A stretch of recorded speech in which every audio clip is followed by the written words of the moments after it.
नमस्कार, बहुत स्वागत है आप सभी का। मैं हूं आपके साथ कमरुद्दीन खान। बड़ी खबर से बुलेटिन की शुरुआत करेंगे। आयकर विभाग ने एक साथ मध्य प्रदेश और छत्तीसगढ़ में विज्ञापन कंपनियों पर छापा मारा है।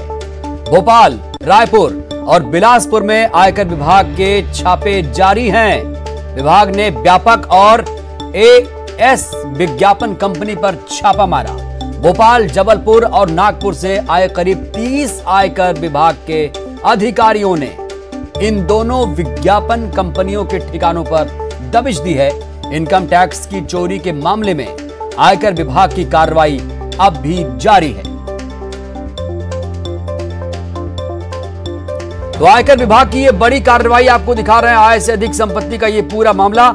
इनकम टैक्स विभाग लगातार कार्रवाई कर रहा है। बताया जा रहा है कि 30 से ज्यादा अधिकारियों ने इन दोनों विज्ञापन कंपनियों के ठिकानों पर दबिश दी है। आपको बता दें, भोपाल, रायपुर, बिलासपुर में आयकर विभाग ने छापेमार कार्रवाई शुरू कर दी है। भोपाल, जबलपुर, नागपुर में भी कार्रवाई हो रही है।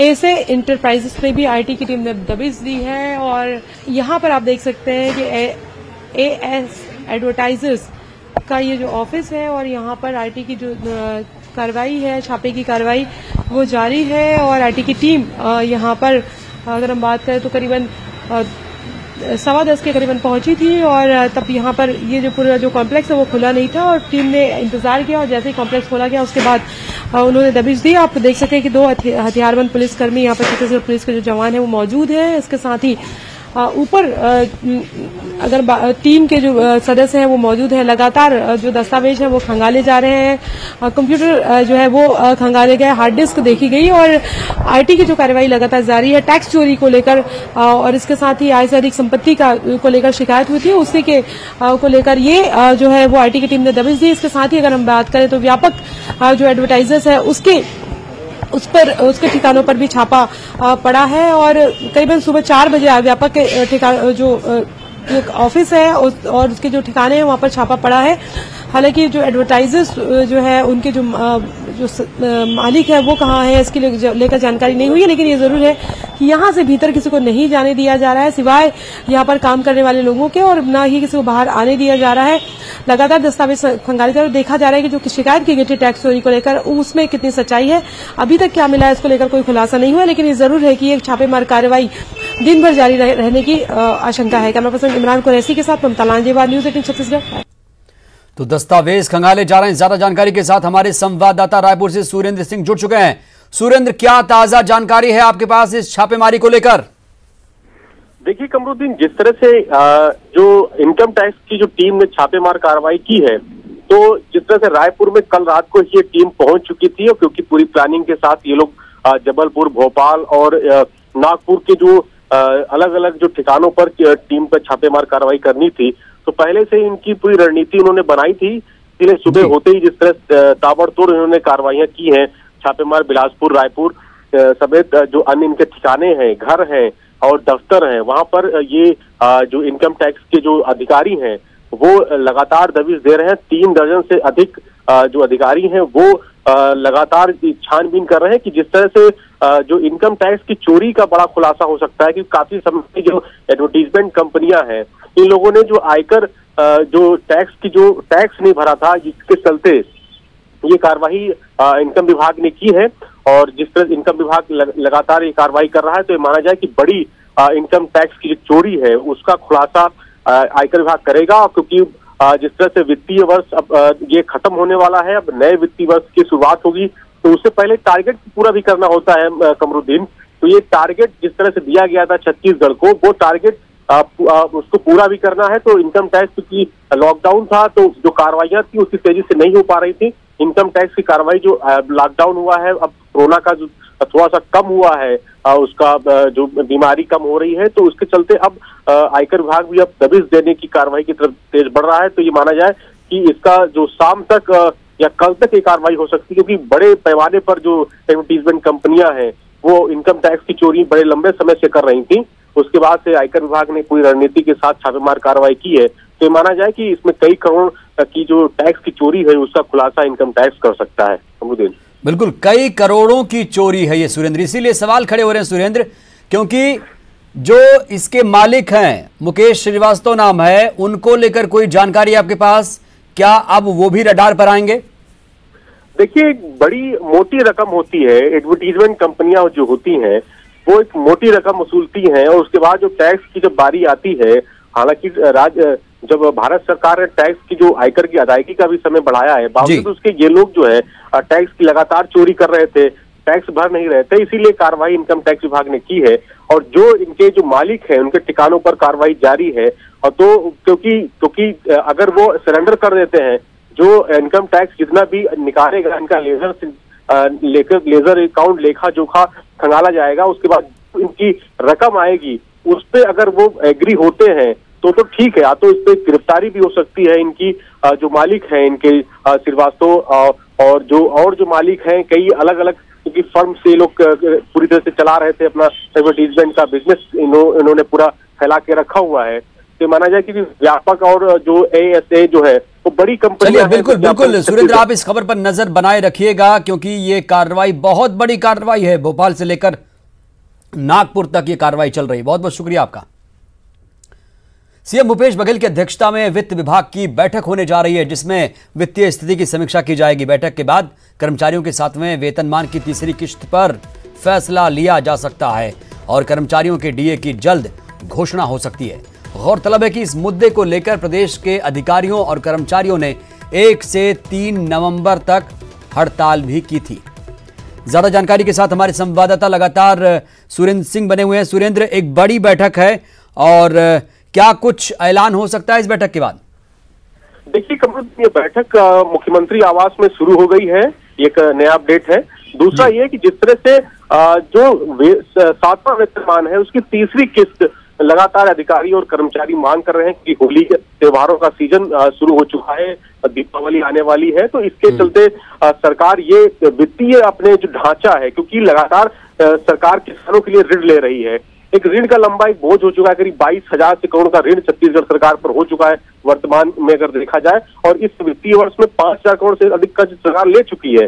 तो कैसी वित्तीय स्थिति होगी उसको लेकर मंथन किया जा रहा है। उनके साथ अधिकारी मौजूद है, क्योंकि वित्त विभाग खुद मुख्यमंत्री के विभाग में आता है, तो इस पे सारे कुछ को लेकर रणनीति चल रही है। और साथ ही जो DA की मांग लगातार जो अधिकारी कर्मचारी कर रहे थे, तो होली से पहले ये तोहफा सरकार दे सकती है। और अगर उनके अगर कोई ज्यादा घाटा अगर महसूस नहीं होता, क्योंकि कोरोना काल में बहुत कुछ उनके पास आय का जो साधन था वो ज्यादा आय अर्जित नहीं हो पाई है सरकार की, तो ये माना जाए क्योंकि लगातार ऋण ले रही है सरकार। चलिए, तो बिल्कुल ऋण ले रही है और साथ ही साथ कर्मचारियों को खुश करने की भी कोशिश है, क्योंकि जल्द ही एक बड़ा फैसला DA को लेकर भी हो सकता है। बहुत बहुत शुक्रिया आपका सुरेंद्र।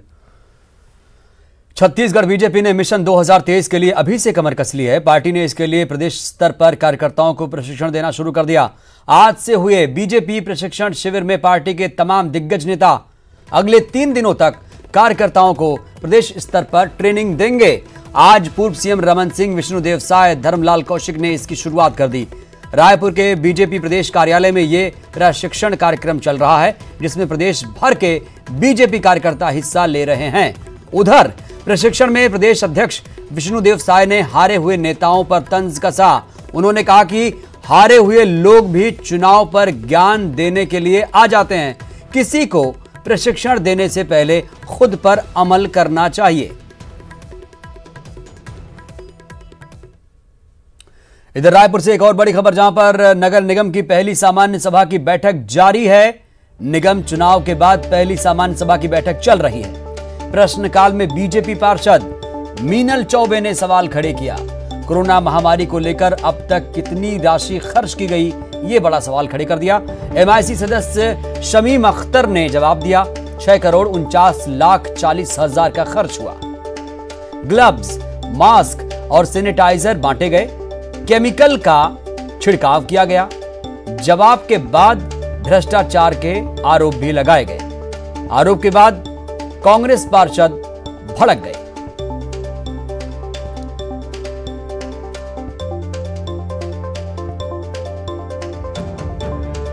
तो ये बड़ी खबर आप तक पहुंचा रहे हैं, जहां पर नगर निगम की पहली सामान्य सभा की बैठक चल रही है। निगम चुनाव के बाद पहली ये बैठक हो रही है।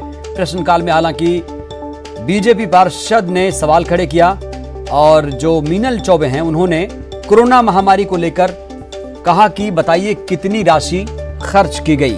इस पर जवाब भी आ गया। शमीम अख्तर जो MIC के सदस्य हैं उन्होंने जवाब दिया। और ज्यादा जानकारी के साथ हमारी संवाददाता ममता लांजेवार जुड़ी हुई है। ममता, ये जो बैठक है बहुत ही महत्वपूर्ण बैठक है और क्या कुछ हुआ इस बैठक में जरा बताइए।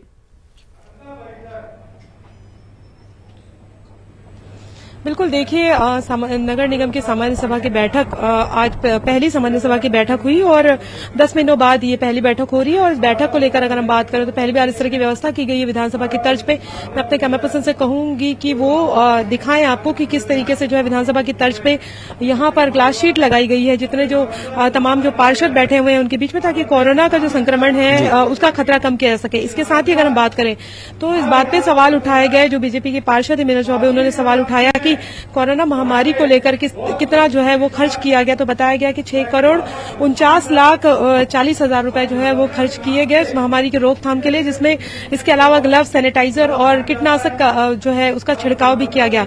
इस पर व्यवस्था पर उन्होंने जब सवाल उठाया तो कांग्रेस के जो तमाम पार्षद और एक तरह से कहे कि इशारा किया भ्रष्टाचार की तरफ होने का, तो इस पर कांग्रेस के जो तमाम पार्षद हैं वो भड़क गए और थोड़ी जो गर्मा गर्म बहस जो है वो शुरू हो गई।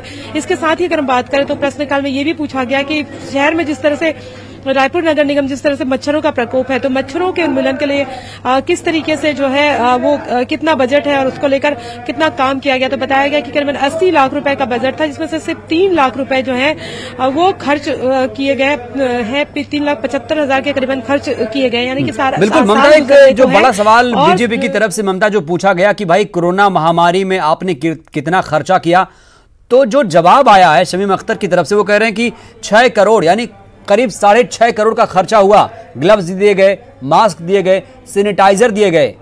क्या धरातल पर यह नजर आ रहा है? क्योंकि बीजेपी अब सवाल खड़े कर रही है कि इन्हीं पैसों में गड़बड़ झाला किया गया, भ्रष्टाचार के आरोप लगाए जा रहे हैं।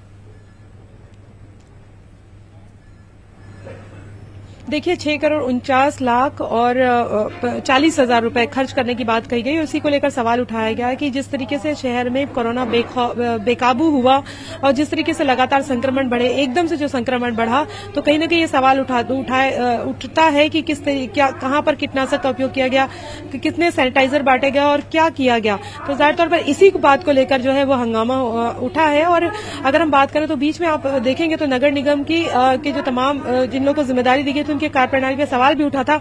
अचानक से जब कोरोना के बहुत ज्यादा मरीज जो संक्रमित लोग जो है उनकी संख्या बढ़ी थी, कि क्या नगर निगम का जो काम है वो सिर्फ जो है मास्क को लेकर जो है चालान काटना है या कुछ और भी है, सोशल डिस्टेंसिंग का पालन करवाना है, कीटनाशक का छिड़काव करना। लेकिन इसके साथ ही कुल मिलाकर कहा जा सकता है ममता की ये जो बैठक थी बहुत ही ज्यादा हंगामेदार रही। बहुत बहुत शुक्रिया आपका ममता जानकारी देने के लिए। रायपुर से एक और बड़ी खबर की बात करेंगे। कोरोना की स्थिति का आज इसकी समीक्षा की जाएगी। केंद्रीय स्वास्थ्य मंत्री प्रदेश की स्थिति पर समीक्षा करेंगे। शाम 4 बजे वीडियो कॉन्फ्रेंसिंग के जरिए बैठक होगी। स्वास्थ्य मंत्री TS सिंहदेव बैठक में शामिल होंगे। कोरोना के उपचार और रोकथाम पर विस्तार से चर्चा होगी।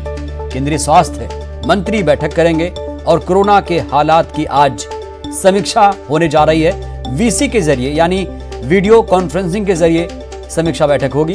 कोरोना के इलाज पर चर्चा होगी कि किस तरीके से प्रदेश के मरीजों को इलाज दिया जा रहा है, क्योंकि यह बेहद ही ज्यादा महत्वपूर्ण है कि कोरोना के मरीजों का इलाज आखिर हो रहा है तो कैसे हो रहा है। खबर धमतरी से, जहां पर इंजीनियर युवती को गोली मार दी गई।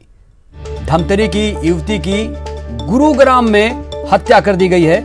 पूजा शर्मा अपने दोस्त के साथ कार में थी। हथियार बंद लुटेरों ने हमला कर दिया। मंगलवार रात की पूरी घटना है। करीब 40 घंटे तक वेंटिलेटर पर रहने के बाद पूजा शर्मा की मौत हो गई। पूजा शर्मा के सिर में गोली लगी थी। ज्यादा जानकारी के साथ हमारे संवाददाता अभिषेक जुड़े हैं। अभिषेक, बताइए पूरी खबर क्या है, अपडेट क्या है? जी, पूजा जो है धमतरी की लड़की थी और वो विप्रो कंपनी में वहां पर एम्प्लॉय थी। क्योंकि लॉकडाउन चल रहा है कोरोना के चलते, तो जो वर्क फ्रॉम होम के कारण वो लैपटॉप उसका वहाँ गुड़गांव में छूटा हुआ था, वो उसे लेने गई थी। और वहीं जो अपने दोस्त के साथ कहीं जा रही थी वो, तो फिर लुटेरों ने से गाड़ी रोकी और लूट के इरादे से उस पर गोली चला दी, जिससे उसकी मौत हो गई। अभी स्थिति ये है कि उसके जो परिजन है यहाँ धमतरी के, वो गुड़गांव गए हुए हैं ताकि बॉडी को, लाश को वापस यहाँ लेके आ सके और यहाँ पर उसकी अंत्येष्टि करा सके। अभिषेक, लुटेरों को लेकर कोई सुराग मिल पाया है? पुलिस इसको लेकर क्या तफ्तीश कर रही है? कुछ जानकारी? हमारी उनके परिवार से जुड़े और पड़ोसियों से बात हुई है, उनसे बस यही जानकारी मिल पाई है, क्योंकि घटना स्थल हरियाणा राज्य का है, इसलिए यहाँ की पुलिस को भी उतनी जानकारी नहीं है, यहाँ पर और किसी को जानकारी नहीं। चलिए, बेहद शुक्रिया आपका अभिषेक जानकारी देने के लिए। तो पूजा शर्मा जो कि गुरुग्राम में नौकरी करती थी और उनकी हत्या कर दी गई है गोली मारकर। पूजा शर्मा के सिर में गोली लगी थी। 40 घंटे तक उन्होंने जिंदगी से जंग भी लड़ी। राजनांदगांव से खबर, जहां पर आईटीबीपी के जवान ने खुदकुशी कर ली। जवान ने खुद को गोली मार ली और जान दे दी। अपने सर्विस रिवॉल्वर से गोली मारी है। मानपुर थाना क्षेत्र के मानपुर का यह पूरा मामला है। पुलिस पूरे मामले की जांच में जुटी हुई है। राजनांदगांव से इस वक्त की सबसे बड़ी खबर, आईटीबीपी के जवान ने खुदकुशी कर ली। जवान ने खुद को गोली मार ली। अपने सर्विस राइफल से गोली मारी है। ज्यादा जानकारी के साथ हमारे संवाददाता राकेश यादव जुड़े हैं। राकेश, आखिर ऐसी क्या स्थिति बनी, ऐसे क्या हालात पैदा हो गए कि आईटीबीपी के जवान ने खुद की जान ले ली? जी कमरुद्दीन, मैं आपको बता दूं कि आईटीबीपी के जवान ने अपनी ही सर्विस रिवॉल्वर से अपने आप पे गोली मार ली है और कारण अभी भी अज्ञात बताया जा रहा है। पूरे मामले में पुलिस जांच में जुटी है। मैं आपको बताना चाहूंगा कि ये नक्सल इफेक्टेड एरिया है, जो राजनांदगांव जिले का सबसे ज्यादा नक्सल प्रभावित क्षेत्र माना जाता है। यहाँ इस जवान की तैनात थी। ये जवान कन्याकुमारी का रहने वाला था। इसका नाम पवन करके बताया जा रहा है और यहाँ इसके ये ड्यूटी में तैनात था और किन कारणों से इसने गोली मारी है ये अभी जांच का विषय है। पूरे मामले में पुलिस जांच कर रही है और जांच के बाद ही स्पष्ट हो पाएगा कि इनके पीछे ये खुदकुशी करने का कारण क्या था इनका। राकेश, ये पहली खबर नहीं है इस तरह की जब किसी जवान ने खुदकुशी की हो, गोली मारी हो खुद को। इससे पहले भी कई ऐसी वारदात देखने को मिल चुकी है। राकेश, क्या कोई मानसिक तौर पर इतना ज्यादा दबाव, काम का प्रेशर या कुछ और, क्या समझ पा रहे हैं आप? जी आपको बता दूं कमरुद्दीन कि ये जो जवान है, आईटीबीपी के जवान है, जो अर्धसैनिक बल के जो जवान है और पुलिस के भी जवान है, इनकी तैनाती नक्सल इफेक्टेड एरिया में रहती है और कहीं ना कहीं इनके ऊपर काम का तो तनाव रहता ही, साथ ही घर की कुछ स्थिति या परिस्थिति, चलिए, तो कहीं ना कहीं आर्थिक स्थिति थोड़ी खराब नहीं हो सकती है, ऐसी भी आशंका है। बहुत बहुत शुक्रिया राकेश आपका जानकारी देने के लिए। तो आईटीबीपी के जवान ने खुद को गोली मार ली, खुद की जान ले ली और पूरे मामले की जांच फिलहाल चल रही है। वक्त एक छोटे से ब्रेक का। ब्रेक के बाद हाजिर हूं बड़ी खबर रायपुर से, जहां पर 17 वर्षीय नाबालिग लड़की से दुष्कर्म की वारदात सामने आई है। पड़ोस में रहने वाले युवक पर इल्जाम लगा। डीडी नगर थाना क्षेत्र का यह पूरा मामला आप तक पहुंचा रहे हैं। हालांकि पुलिस ने बड़ी कार्रवाई करते हुए आरोपी को गिरफ्तार कर लिया है। तो पड़ोस में रहने वाले युवक पर दुष्कर्म का आरोप लगा है। डीडी नगर थाना क्षेत्र का यह पूरा मामला। हालांकि पुलिस ने तत्परता दिखाते हुए आरोपी को गिरफ्तार किया। पॉक्सो एक्ट के तहत केस भी दर्ज किया। दंतेवाड़ा से इस वक्त की बड़ी खबर मिल रही है, जहां पर नक्सलियों की मंशा पर एक बार फिर से पानी फिर चुका है। नीलावाया रोड से 2 बम बरामद किए गए। सीआरपीएफ के जवानों ने बम को बरामद किया। हालांकि दोनों बमों को डिफ्यूज कर दिया गया है एहतियात के तौर पर। अरनपुर थाना क्षेत्र का यह पूरा मामला। तो नक्सलियों के मंसूबों पर एक बार फिर से जवानों ने, सीआरपीएफ के जवानों ने पानी फेर दिया है, क्योंकि आए दिन जो नक्सली हैं वो बॉम्ब को प्लांट करते हैं। हालांकि सूझबूझ दिखाते हुए इस बॉम्ब को डिफ्यूज कर दिया है सीआरपीएफ के जवानों ने। दुर्ग से खबर, जहां पर सफाई कर्मचारियों की हड़ताल जारी है। दुर्ग में सफाई व्यवस्था पूरी तरीके से ठप हो चुकी है। 15 सूत्रीय मांगों को लेकर हड़ताल चल रही है। नगर निगम का घेराव करने पहुंचे हैं कर्मी।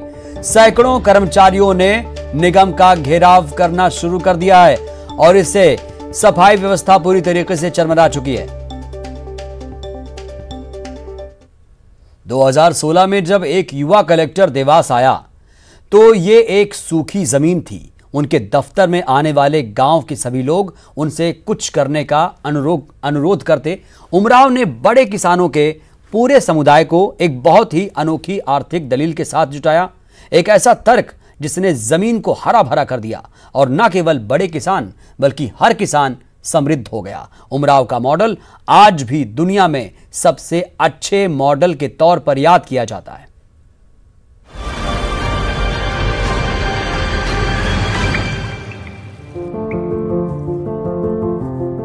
दो 2006 में उमाकांत उमराव देवास के जिला कलेक्टर के रूप में पहुंचे। तो मुझे अभी भी याद है कि जब मैं ज्वाइन किया तो बहुत लोग कलेक्टर से मिलने आते हैं। किसी भी सेगमेंट से, सोसाइटी से मेरे पास जो आए थे मिलने, उनकी चर्चा का कोई विषय रहा होगा, लेकिन लास्ट पॉइंट उठने के पहले एक बोलते थे कि सर पानी के लिए कुछ करना होगा, नहीं तो ये रेगिस्तान बन जाएगा। फैक्ट ये है, केवल रूरल एरियाज को देखें तो मोर देन 90% वाटर केवल हम इरिगेशन के लिए यूज करते हैं। इसको यदि आप इकोनॉमिक्स पर्सपेक्टिव में देखें तो ये है कि 90% वाटर रूरल एरियाज में हम प्रोडक्शन, प्रोडक्टिविटी या प्रॉफिट के लिए करते हैं यूज।